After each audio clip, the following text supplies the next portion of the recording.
If you ever compared mortgage quotes and thought, why do these look completely different?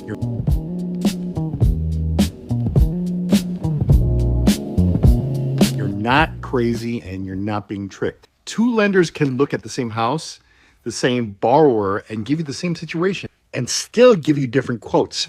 That's not by accident. Most of the time, it comes down to how lenders are built and how they price loans. Before we even talk about rates, points, or closing costs, you have to understand one thing. Not all lenders operate the same way. Their structure matters. Think of it like shopping. Some lenders work more like Costco. Costco isn't cheaper because the products are worse. It's cheaper because they operate on volume. They keep margins thinner and limit how much markup is built into the price. In mortgages, some lenders are set up the same way.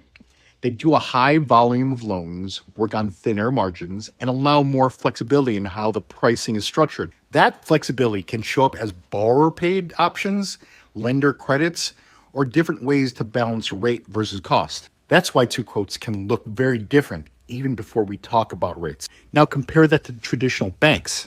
Banks tend to work more like retail stores. They use fixed pricing models, they bundle costs into the rate, they offer fewer ways to customize pricing. That doesn't mean banks are bad. It means they're consistent and predictable, but it also means that they're less flexible. Here's the takeaway.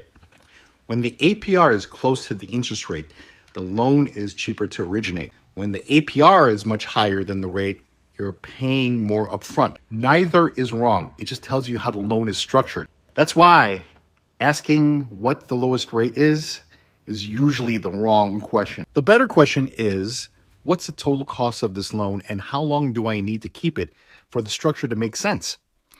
Once you understand lender structure, pricing flexibility, rates, points, and APR, mortgage quotes stop feeling confusing or suspicious. They start feeling like choices. So here's my question for you.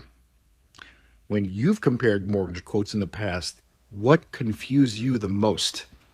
The rate, the APR, or the closing costs? I'm Joel, the mortgage guide. I explain mortgages so you don't have to pretend that you understand them quietly while panicking. If you'd want more content like this, hit like, subscribe, and hit the bell for more.